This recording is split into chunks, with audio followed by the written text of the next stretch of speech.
주님 사랑하는 사람만 아멘 합시다. 아멘. 주일 오후에는 사랑하시는 분들이 되게 뜨겁게 아멘 하시는데 수요일날은 이제 한 3일 지나서 조금 쉬신다고 힘드시나요? 우리 한 번만 더 할까요?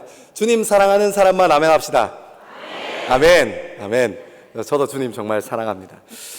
여러분, 말씀드리기 전에 한 번만 잠깐만 짚고 넘어가야 할 것은, 여러분, 우리가 복 있는 사람이라는 말씀을 두 번째 듣는데요, 예수님께서 산 위에 올라가셨습니다.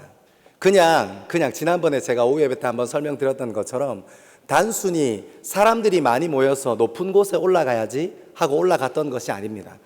그 산이라는 공간 자체가 옛날에 1세기 유대인들, 그리고 고대 근동지방을 살았던 사람들에게 그 산에서 일어나는 일들, 신비하고 그리고 경이롭고, 그리고 신들이 그곳에서 살고 그곳에서 움직이고 역사하는 것들을 1세기 유대인들은 잘 알고 있었거든요. 그래서 예수님께서 산에 올라가셨다, 그리고 선포되어지는 가르치심들이 시작했다, 이 말은 그 1세기 유대인들이 하나님 말씀인 이 마태복음 5장의 이 부분을 보면서, 지금부터 하나님께서 일하시겠구나, 메시아가 지금부터 말씀하시기 시작하는구나, 이제 신들이 한참 일하고 신들을 상상하게 하고 활동력 있는 장소인 산에 드디어 메시아가 말씀하시기 시작하는구나 하는 것입니다.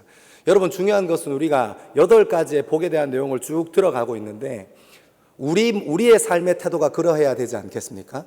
1세기 유대인들이 예수님께서 산에 올라가셔서 말씀을 선포하기 시작하실 때 그 말씀 앞에서 꿈을 꾸고, 이제 세상을 변화시킬 만한 말씀이 선포되어지기 시작하는구나, 그분의 가르침을 통해서 이 세상이 변할 거야 했던 기대감이 필요하거든요. 우리도 마찬가지입니다. 오늘 하나님의 말씀을 대할 때 1세기 유대인들처럼 고대 근동지방의 이방인들로 하나님의 말씀을 늦게 접했던 사람들처럼 이 마태복음 5장이 지나갈 때 예수님께서 산에 올라가셔서 가르치기 시작하셨어 할 때, 이제 하나님 시작하시는구나, 하나님 드디어 시작하시는구나, 그 가르침이 내 삶에도 1세기 유대인들에게 영향력이 있었던 것처럼 내 삶에도 영향력이 있어야겠구나 하고, 그렇게 아멘 하고 받으면 얼마나 좋을까요? 아멘. 오늘 다들 많이 피곤하신가요? 열심히 하겠습니다. 도와주세요. 여러분, 저는 저희 아내랑 사내 아이를 둘 키웁니다. 제가 아이를 둘 키워보니까요, 자녀 셋 키우는 분들한테는 국가에서 상을 줘야겠더라고요. 진짜 이 부모님이 자식을 키울 때 반은 무엇으로 키웁니까? 먹는 것으로 키웁니다. 먹어도 끝이 없습니다. 아빠 닭, 그 다음날 아빠 치킨, 어제 닭 먹었잖아, 어제는 닭이고 오늘은 치킨, 이렇게 반은 먹는 걸로 키우고 반은 무엇으로 키웁니까? 반은 인내로 키웁니다. 참을 인자 3개 그리면 사람을 한번 살린다고 옛날 어른들이 말씀하셨는데, 저희는 몇 번 그려서 우리 아이를 몇 번 살렸는지 모릅니다. 그렇게 참을 인 하면서 싸웁니다. 아이들 때문에 힘든 이유가 무엇입니까? 그 아이들이, 제가 조그마한 아이들 둘 키워보니까 그 아이들이 치고받고 맨날 싸웁니다. 가만히 있다가 싸우고, 좀 뭐라고 하면 뒤돌아서면 또 싸우고, 또 뭐라고 하면 지금 방금 뭐라고 하고 미안했어요, 미안합니다, 잘못했어요, 이제 안 싸울게요, 돌아서면 또 싸웁니다.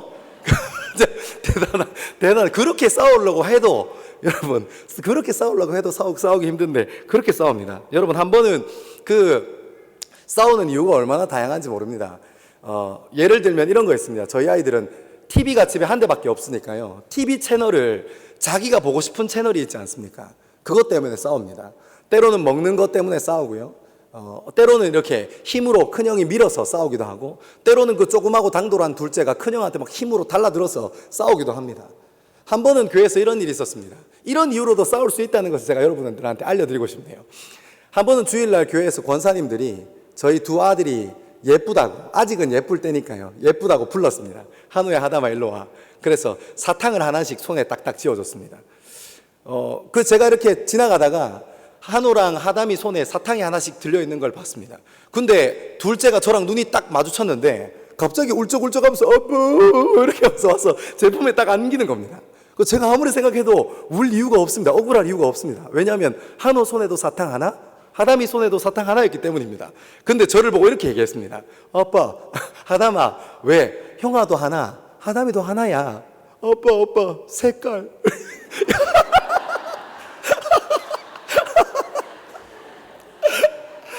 여러분, 싸울 수 있는 일이 이렇게 많고 다양합니다.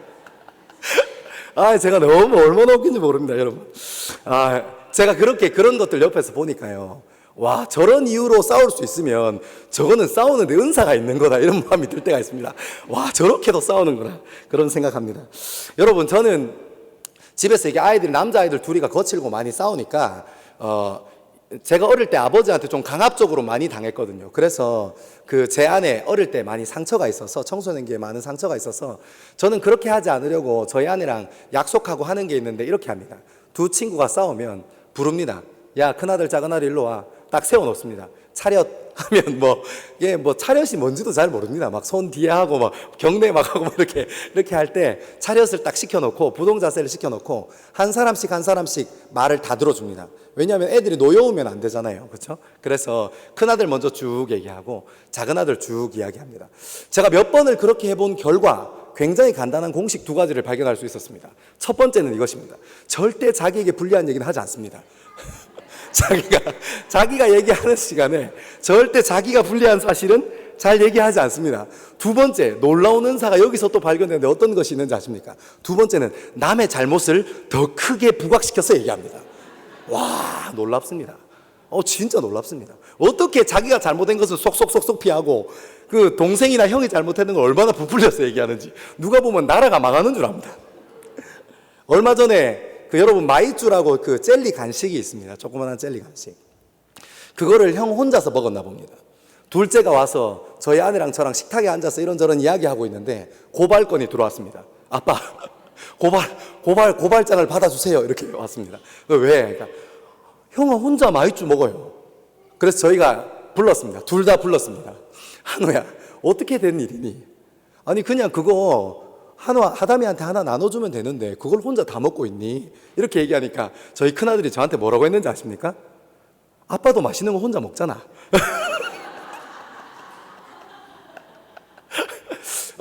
그래서 제가 회개했습니다.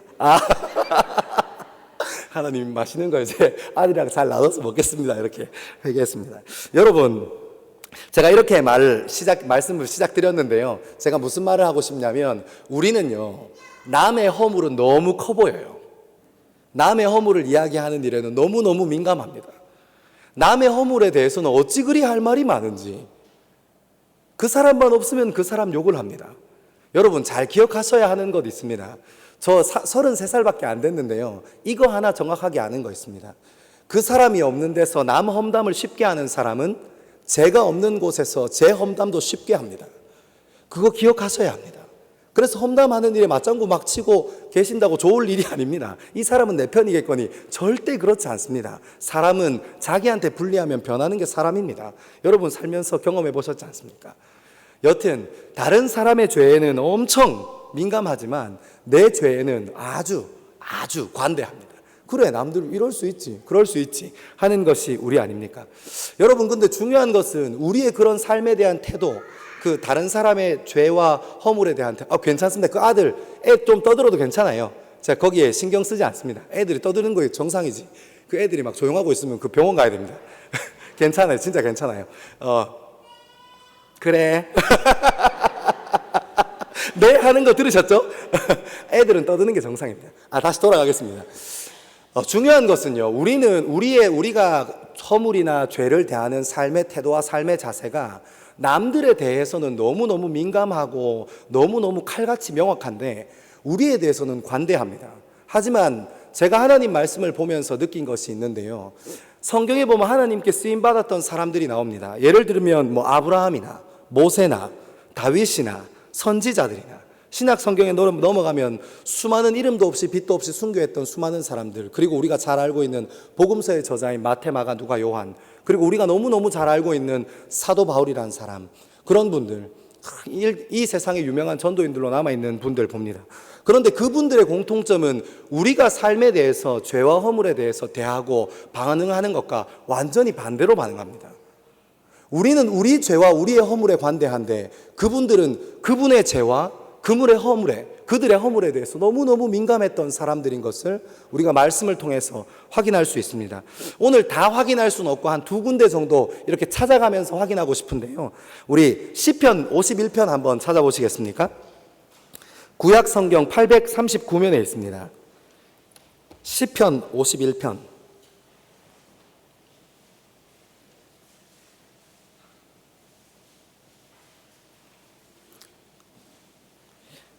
구약성경 839면에 있습니다. 시편 51편 9절부터 11절까지 한 목소리로 한번 읽어보겠습니다. 시작.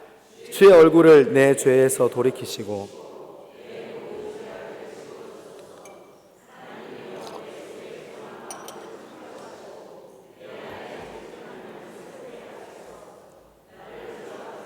쫓아내지 마시며 주의 영을 내게 거두지 마소서. 아멘. 여러분, 이 말씀에 위로 쭉 눈을 올리셔서 51편 옆에 파란색으로 표제어에 보시면 이런 내용이 있습니다. 다윗이 밧세바와 동침한 후 선지자 나단이 그에게 왔을 때. 여러분, 이 상황에 대해서 잘 표현하고 있는 것입니다. 이토록 다윗이 애통하고 애절하고 이토록 하나님의 영이 내게서 거두어 가지는 것을 경계하고 두려워했던 이유가 무엇이었냐면, 그때 당시에 이스라엘의 통치자였던 왕이었던 다윗, 그 다윗 앞에 밧세바와 있었던 사건을 나단 선지자가 와서 지적해내는 것입니다. 너 남의 여자를 취했잖아. 너 남의 여자를 취했잖아. 왜 그렇게 떳떳해? 뭐가 그렇게 떳떳해? 하나님이 그거 심판하실 거야. 이야기했습니다. 그때 여러분, 다윗이면 이렇게 얘기할 수 있지 않겠습니까? 나만 그랬나? 나단 선지자 아저씨 말 잘했습니다. 나만 그랬습니까? 남들 다 하던데요? 그리고 여러분, 제가 한번 다윗의 입장에서 감정이입돼서 생각해 봤습니다. 자기가 왕인데. 여러분, 현대 사회와 같지 않습니다. 대통령이 잘못하면 이렇게 막 검찰에 소환되고 그런 사회가 아닙니다. 옛날에 이 사회는 거의 재정일치 사회였지 않습니까? 왕이면 무엇이든지 할 수 있는 사회지 않습니까? 그때 당시에 그 사회에 나단이 그렇게, 선지자가 그렇게 바른 말하고 지적할 때 다윗 왕이 나 왕이잖아. 이스라엘에 있는 모든 보물과 진귀한 것들이 다 내 것 아닌가? 이스라엘 땅에 있는 모든 강력한 군사들이 다 내 것 아닌가? 이스라엘에서 나는 산물들이 다 내 것 아닌가? 내가 왕이지 않은가? 그 우리야, 그도 나의 것 아닌가? 얘기할 수 있지 않겠습니까? 하지만 다윗은 그렇게 반응하지 않습니다. 그 자리에서 엎드려집니다. 그래서 여러분, 우리가 아직까지 한 4,000년, 5,000년을 지난 지금도 우리가 보고 있는 이 시편 51편의 문헌이 탄생한 것 아닙니까? 하나님의 성령을 거두지 마십시오. 하나님의 성령을 거두지 마십시오. 여러분, 다윗은 어떻습니까? 자기 죄에 관대하지 않았습니다. 잘못할 수 있고 실수할 수 있습니다. 실수하지 말라는 것 아니고 잘못하지 말라는 것 아닙니다. 사람이 그렇게 완벽하게 살 수 있는 사람이 세상에 얼마나 되겠습니까? 근데 중요한 것은 잘못하지 않는 것보다, 실수하지 않는 것보다 훨씬 더 중요한 것은 자기가 실수하고 잘못한 후에 하나님 앞에 자기의 죄와 자기의 허물에 대해서 관대하지 않고 날카롭고 명확해서 남들의 죄와 허물을 뒤집어내는 것처럼 이렇게 날카롭고 명확해서 내 삶의 죄를 하나님 앞에서 해결하려고 하는 태도가 아니겠습니까? 여러분, 말씀 한 군데 더 찾아보려고 합니다. 우리 로마서로 한번 가보겠습니다. 로마서 7장입니다. 제가 가진 성경 신약 성서 248면에 있습니다. 로마서 7장입니다. 21절로 25절까지 말씀인데요. 찾으셨으면 한 절씩 교독해 보도록 하겠습니다. 그러므로 내가 한 법을 깨달았노니 곧 선을 행하기 원하는 나에게 악이 함께 있는 것이로다. 내 지체 속에 한 다른 법이 내 마음의 법과 싸워 내 지체 속에 있는 죄의 법으로 나를 사로잡는 것을 보는도다.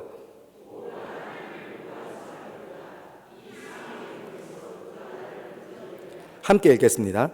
우리 주 예수 그리스도로 말미암아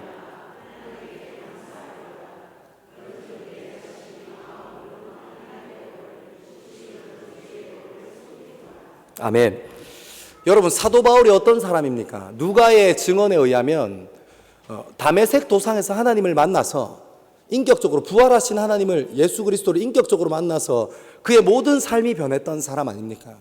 그 사람의 삶은 세 번이라는 이 이방 땅을 이렇게 순례하면서 3차 선교 여행까지 이렇게 3번에 걸쳐서 이방 땅의 선교 여행을 진행했고, 그가 밟는 곳마다 교회를 세우는 일에, 복음을 가르치고 복음을 전하는 일에, 그리고 특별히 이방인들을 세워가는 일에, 그리스도인들로 세워가는 일에, 그 교회의 중직자들로 세워가는 일에 노력하고 헌신했던 사람이 사도 바울 아닙니까?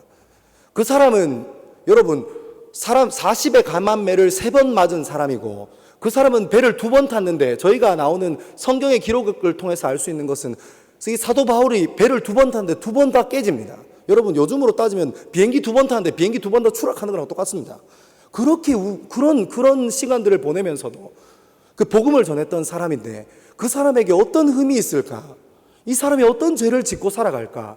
우리는 사도 바울의 인생을 보는 삼자인 우리는 그런 것들 고민할 수 있지만, 사도 바울 본인은 이렇게 고백합니다. 내 안에 2 법이 있는데, 한 법은 하나님을 따라가려 해.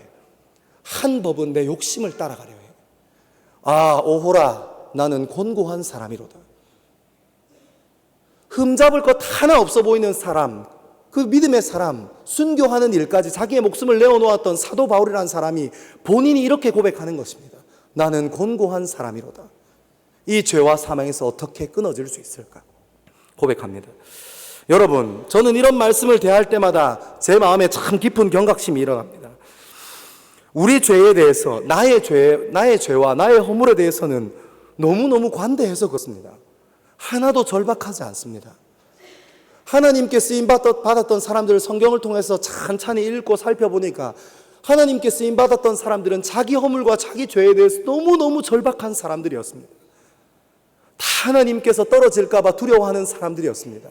왕도, 이 세상의 유명한 전도자라고 높임받는 그런 전도자들도 다 한결같이 하나님의 말씀과 하나님의 법에서 쫓겨날까 봐 자기 허물과 자기 죄에 대해서 드러내고 부각해서 자기 자신을 더 단단하게, 자기 자신을 더 견고하게 만들어 갔던 것입니다. 여러분, 하지만 우리는 어떻습니까? 우리는 남의 죄와 남의 허물에 너무 예민합니다. 우리는 남의 죄와 남의 허물에 너무 철저합니다. 우리는 남의 죄와 남의 허물에 공격적입니다. 우리는 남의 죄와 남의 허물에 발끈합니다. 정죄합니다. 반대로 나의 죄와 허물에 대해서는 관대합니다. 연민이 넘칩니다. 그렇게 할 수밖에 없는 이유에 대해서 수도 없이 가져댈 수 있습니다. 어디에 대해서요? 내 죄와 내 허물에 대해서요. 그렇게밖에 할 수 없었잖아라고 소리치고 빡빡 우기고 싶은 이유가 수십 가지, 수백 가지 존재합니다. 그것이 우리의 모습입니다. 여러분, 앞에서 살펴보았던 것처럼 하나님께 쓰임받았던 사람, 하나님께서 사용하셨던 사람은 그 어떤 사람보다 다 자기의 죄와 허물에 절박한 사람이었습니다. 자기 죄와 자기 허물에 대한 태도와 자세가 명확했던 사람이었습니다. 여러분, 그러면 우리도 우리 죄와 우리의 허물에 대해서 민감하고 남의 죄와 남의 허물에 대해서는 관대할 수 있다면, 성경에 나왔던, 성경의 하나님 말씀에 쓰임받았던, 하나님 역사에 쓰임받았던, 하나님 나라에 동참했던 사람들처럼 남들의 죄와 남들의 허물에는 관대하고 내 삶의 죄와 내 삶의 허물에는 조금 민감하고 예민할 수 있고 내 죄와 내 허물에는 날카로울 수 있다면, 그러면 우리도 하나님께 쓰임받을 수 있지 않을까요? 우리도 그러면 하나님 나라에 동참할 수 있지 않을까요? 여러분, 1907년도에 평양 장대원교회에서 한국교회 부흥운동이 시작되었습니다. 한국 기독교 역사에 유례없는 일이었습니다. 여러분, 그래서 평양 대부흥운동의 그 운동을 신학교에서 이렇게 저렇게 뜯어서 잘 가르칩니다. 그 정신과 가치를 잃어버리지 않으려고 신학을 공부하는 사람들에게 열심히 가르칩니다. 목사고시에도 나오더라고요. 그래서 제가 맞췄습니다. 얼마나 감사한지. 여러분, 그 뚜껑을 열어보면, 그 부흥운동의 뚜껑을 열어보면, 여러분, 평양 장대원교회에 부흥운동이 일어났는데 그 장대원교회에 모인 사람들에게 비단옷 한 벌씩 해줬대. 이러지 않던데요. 그 부흥이 일어났던 1907년도 부흥운동이 일어났던 장대원교회에 사람들이 모이니까 선교사님들이 미군 트럭으로 몰고 와서 쌀 한 가마니씩 나눠줬대. 그래서 그 교회가 부흥이 일어나지 않았던데요. 1907년에 장대원교회에서 부흥이 일어났던 단 한 가지 이유는 회개였습니다. 자기의 잘못을 사람들 앞에서 드러내기 시작했고, 자기의 잘못 앞에서 남의 잘못을 대하는 것처럼 예리하고 판단하기 시작했던 겁니다. 그래서 그 교회는 부흥을 일으킬 수 있었습니다. 다른 것 아니었습니다. 자기 허물에 대해서 명확하게 바라보는 눈이 있었기 때문입니다. 하나님께서 그 마음을 받으셨고 그 마음을 통해서 이 우리나라 땅에 부흥 운동이 시작되었던 것입니다. 여러분, 제가 여기까지 오니까 많이 불편하시죠? 그렇죠? 네.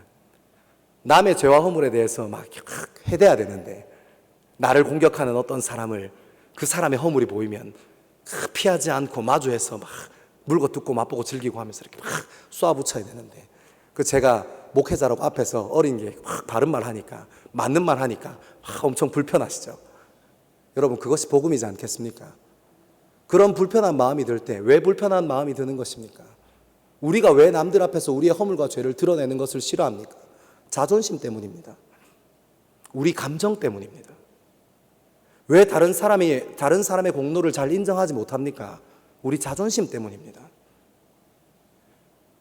왜 다른 사람의 허물이 드러날 때 그것을 꼭 꼬집어서 꼭 이야기하고 넘어가야 우리의 직성이 풀리는 것입니까?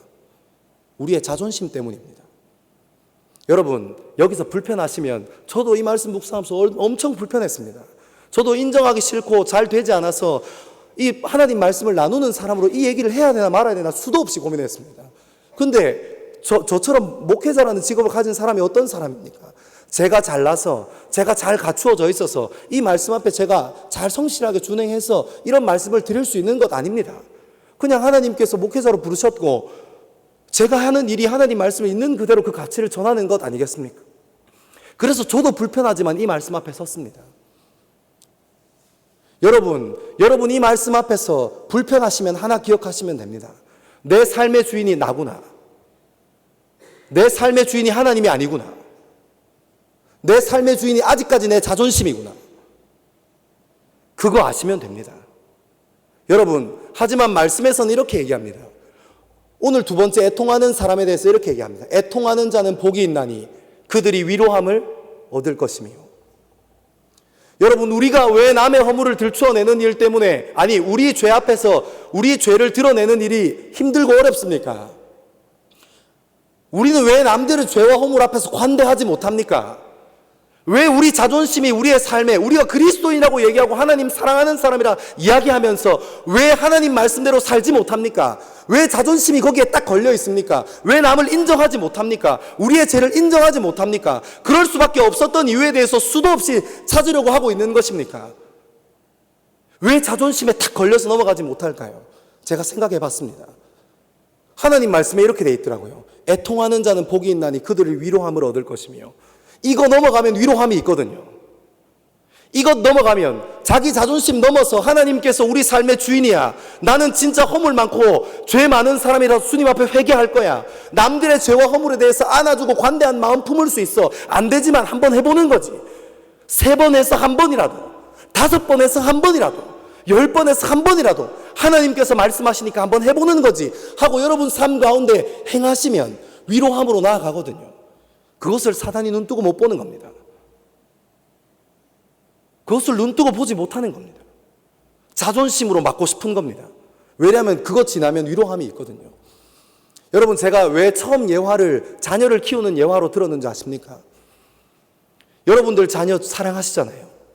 누구보다 자녀 사랑하시잖아요. 왜 그들을 깊게 사랑합니까? 왜 그들의 허물과 죄가 드러날 때 온몸 던져서, 내 몸을 던져서 그 아들의 죄와 허물을 막아주고 싶습니까? 이유는 하나입니다. 그의 죄와 허물을 내가 더 잘 알기 때문입니다. 여러분, 말 안 듣는 남편들, 철없는 남편들 어떻게 같이 살 수 있습니까? 그의 허물과 그의 죄를 내가 더 잘 알기 때문입니다. 가끔씩 이해가 안 되는 아내를 어떻게 품고 살 수 있습니까? 나의 죄와 허물에 대해서, 그의 죄와 허물에 대해서 이제는 내가 관대할 수 있기 때문입니다. 여러분, 그것이 부부이고 그것이 자녀입니다. 여러분, 그것이 사랑입니다. 그것 넘어가면 진짜 위로함이 있습니다. 죽내 사내 하지만, 사내 못 사내 하지만 진짜 가정에 위기가 닥쳤을 때 부부가 서로 위안이 되는 것 아닙니까? 말 잘 듣네 말 안 듣네 하지만 우리 가정에 진짜 문제가 생겼을 때 우리 자녀들이 우리의 위안이 되지 않습니까? 여러분, 거기까지 나아가셔야 합니다. 여러분, 오늘 하나님의 말씀에 보니까 이렇게 적혀 있었습니다. 애통하는 자는 복이 있나니 그들이. 여러분, 이상한 거 못 느끼세요? 애통하는 자는 복이 있나니 그들이. 애통하는 자는 단수로 시작했습니다. 근데 하나님께서 해석하실 때는 그들이 위로함을 받는다 얘기하십니다. 여러분, 제가 이 말씀 탁 듣고 모든 게 팍 뚫리기 시작했습니다. 이유는 엄청 간단합니다. 한번 생각해 보십시오. 한번 상상해 보십시오. 내 죄와 내 허물에 대해서 날카롭고 날이 서 있는 사람이 되고, 남의 죄와 남의 허물에 대해서 관대하고 품을 수 있는 사람이, 애통하는 사람이, 그것들 품고 애통, 죄와 허물에 대해서, 자기 죄와 허물에 대해서 그걸 품고 애통할 수 있는 사람이 그들이 되면, 그런 사람이 그들이 되면, 남의 죄와 허물에 간대한 사람, 자기와 죄와 허물에 애통하는 사람이 그들이 되면 그 공동체는 복 받는 겁니다. 그거를 뭐 생각하고 가정하고 뭐 이렇게 하면 되겠지, 될까 안 될까, 이런 문제가 아닌 것입니다. 애통하는 자가 그들이 되는 순간 그 공동체는 복 받는 겁니다.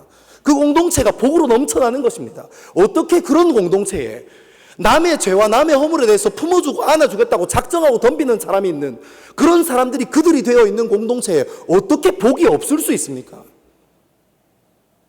자기의 죄와 자기의 허물에 대해서 애통해야 할 줄 알고 그것에 대해서 날 서서 비판할 줄 아는 사람, 그렇게 겸손하고 겸손한 사람이 공동체에 있는 그 공동체에 어떻게 그 사람 때문에 복을 받지 않겠습니까?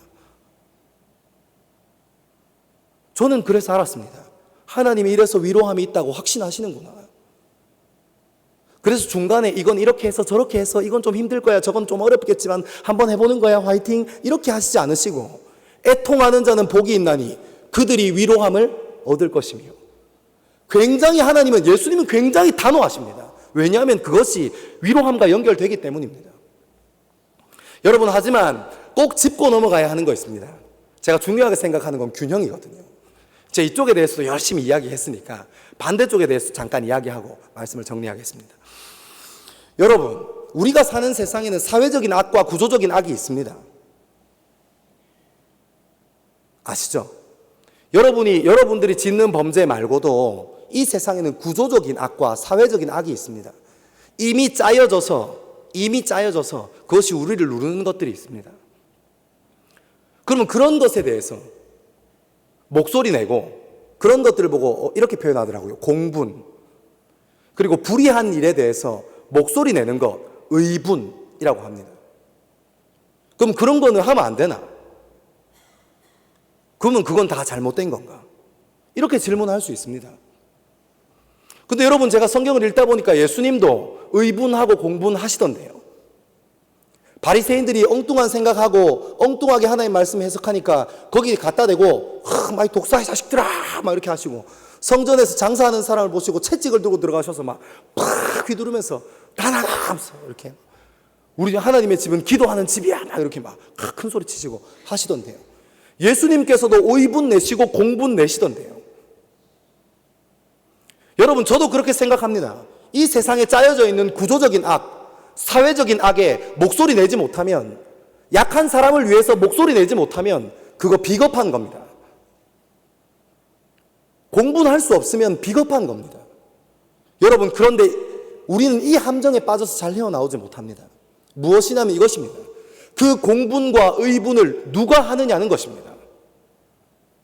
우리는 의분과 공분이 옳은 것만 생각하고 불의한 일에 이게 막 사회적인 악에, 구조적인 악에 막 목소리 내로 막 거리로 뛰쳐나갑니다. 근데 여러분, 이건 어떨까요?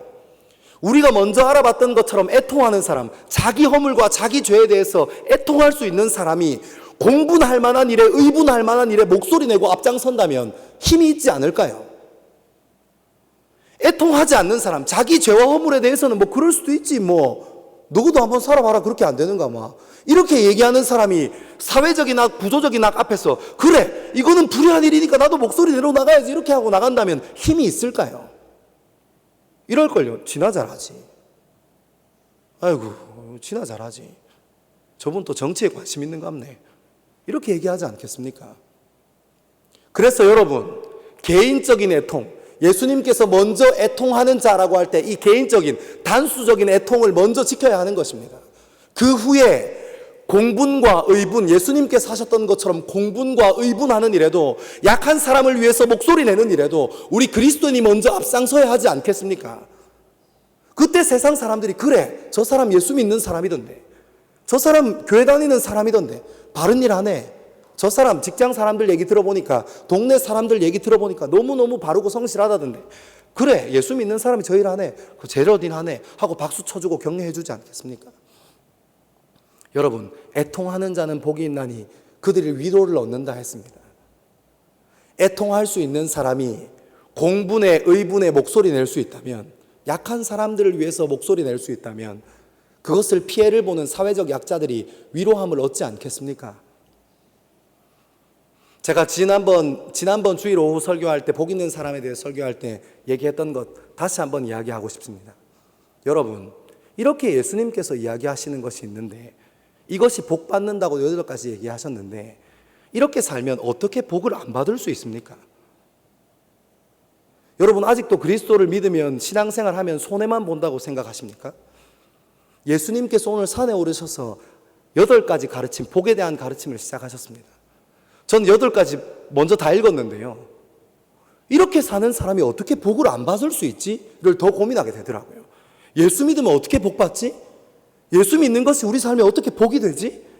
이게 아니고요, 완전 반대로, 예수 믿는 사람이 있는데 어떻게 복을 못 받지? 하나님 가르침대로 따라가는 사람들, 예수의 정신으로 사는 사람들, 하나님 말씀의 정신으로 사는 사람들이 어떻게 복을 못 받지? 생각하게 됐습니다. 제가 그래서 다음에 어떤 사람이 어떻게 예수 믿으면 복 받는지 설명해 봐라 이럴 때 8가지 탁탁탁탁 갖다 대면서 이래도 복 못 받냐 하고 막 한번 쏴붙이려고요. 준비하고 있습니다. 말씀을 정리합니다. 여러분, 오늘 예수님께서 하신 말씀은 8가지 복 중에 특별히 애통하는 자는 복이 있나니 했더니, 애통하는 자에 대한 말씀은 오늘 이 시대, 그리고 우리 삶에 너무너무 필요합니다. 너무너무 필요합니다. 억울한 사람들이 많은 이 세상을 살아가는 우리에게, 여러분, 요즘은 자동차도 없는 집이 없습니다. 자동차 없다고 못 다니는 곳이 없습니다. 기차도 잘 돼 있고 버스도 잘 돼 있습니다. 안 되면 비행기 타고라도 갈 수 있습니다. 그런 세상이 왔는데도 억울한 사람들이 너무너무 많습니다. 자녀는 자녀 나름대로 억울하고, 아내들은 아내 나름대로 억울하고, 남편들은 남편 나름대로 억울합니다. 다 자기만 바라보거든요. 남의 허물은 커 보이고 내 허물은 작아 보이거든요. 그래서 사람들은 잘 애통하지 않습니다. 우리 삶에 꼭 필요한 말씀 아니겠습니까? 여러분, 마지막으로 저는 조금 욕심이 났습니다. 제가 이 팔복에 있는 말씀을 쭉 묵상하고 내린 결론이 이겁니다. 하나님 정신과 하나님 가치를 따라 사는데 어떻게 복 못 받을 수 있지? 그런 사람이 우리 가정에 있으면 복 받겠네. 그런 사람이 우리 교회에 있으면 복 받겠네. 특별히 우리 교회는 그 통하는 사람들이 그들이 되면 처음 교회 나오는 사람들이 얼마나 좋을까요? 이렇게 행복한 공동체가 있었는데 하지 않을까요? 그리고 우리가 다니는, 우리가 섬기는 직장은 어떻습니까? 이런 팔복의 조건을 갖춘 사람들이 있으면 행복하고 복받지 않겠습니까? 근데 여기까지 하고 정리하려고 했는데, 제가 오늘 마지막에 원고를 사무실에서 쭉 읽다가 욕심이 하나 마음에 팍 끼쳐 들어와서 이거 꼭 얘기하고 내려가야겠다 생각하고 마지막을 이걸로 정리하려고 합니다. 여러분, 그런 사람이 있으면 복 받습니다. 아멘 하시죠? 진짜 그런 사람이 우리 가정에 있으면 복 받습니다. 아멘 하시죠? 그런 사람이 우리 교회에 있으면 복 받습니다. 아멘 하시죠? 우리가 섬기는 직장에 그런 사람들이 있으면 복 받습니다. 아멘 하시죠? 여러분, 그 사람이 내가 되면 어떨까요? 그건 아멘 안 하시나요? 한 번 더. 그 사람이 우리가 되면 어떨까요? 나 때문에 가정이 복 받으면 어떨까요? 애통하는 나 때문에 우리 교회가 복 받으면 어떨까요? 애통하는 나 때문에 내가 섬기는 직장이 복 받으면 어떨까요? 애통하는 우리의 예산교회 때문에 이 예산당이 복 받으면 어떨까요? 제가 가슴이 터질 것 같더라고요. 할렐루야, 아멘. 주님 이겁니다. 주님 저를 좀 그렇게 좀 써주십시오. 근데 여러분, 듣기는 거창하지만 사는 일 쉽지 않습니다. 그래서 함께 하시죠. 진짜 쉽지 않습니다. 자존심을 내리는 일 쉽지 않습니다. 하지만 하면 반드시 위로함을 얻을 것입니다. 기도하겠습니다. 사랑하는 하나님, 애통하는 자에게 복이 있다고 하셨고 그들이 위로함을 얻을 것이라 말씀하셨습니다.